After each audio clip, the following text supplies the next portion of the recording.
There's a story again about Catherine Birbal Singh and her spat with Bridget Phillipson, the educational minister. Catherine Birbal Singh is the person, the head teacher, who's Britain's strictest head teacher, and she has this reputation. And she wrote an article earlier this week, and today she has appeared on Sky TV. And essentially, she's just trotting out the same argument that she trotted out in print earlier on.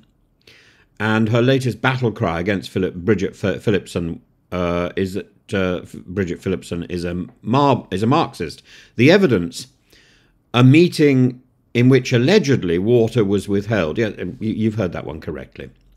Phillipson is a Marxist because Birbal Singh wasn't offered water during the meeting.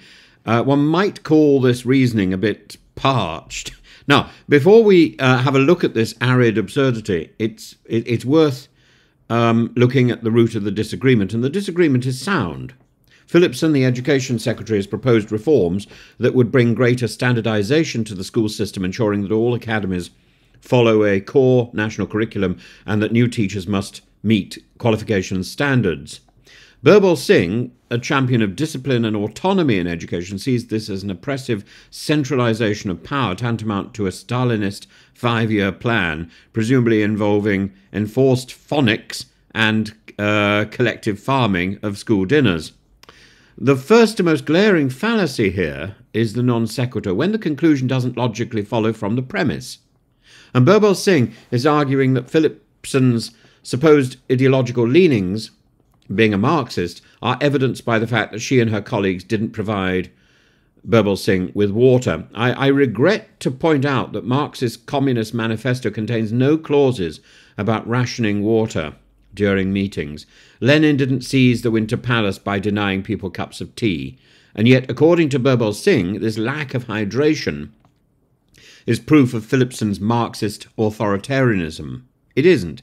It just proves that she's stingy and thoughtless.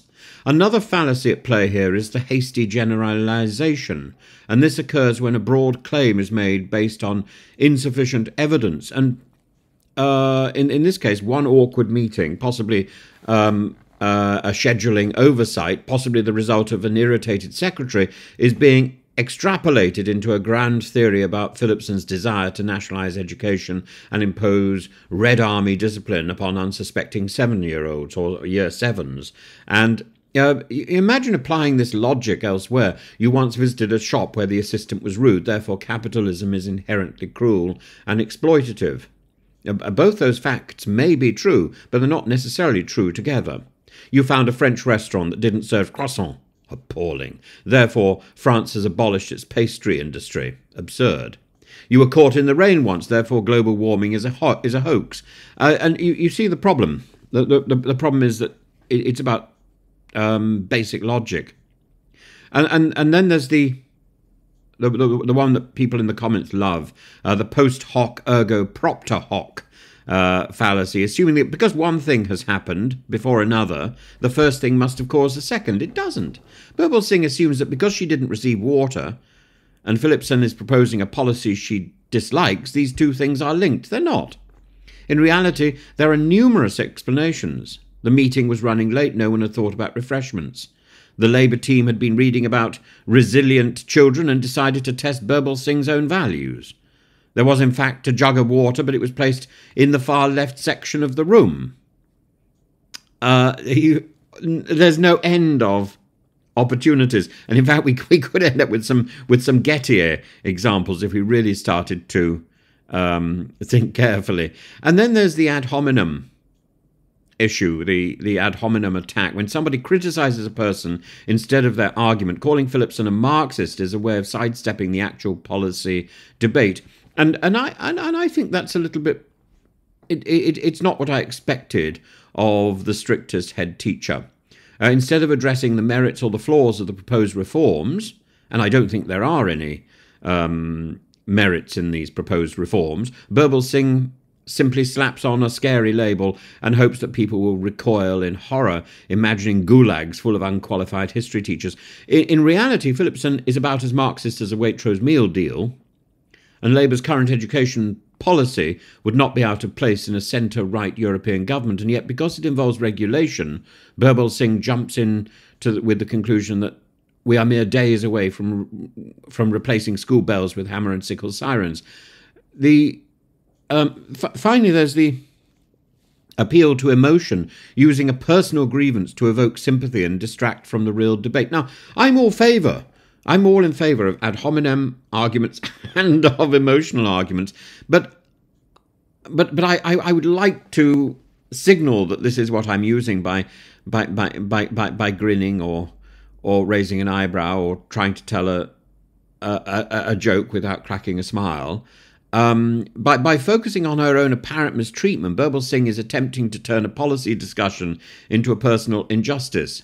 And again, while both may be true, they're not necessarily linked. It's the equivalent of arguing against tax reform by telling people that you once stubbed your toe in a government building.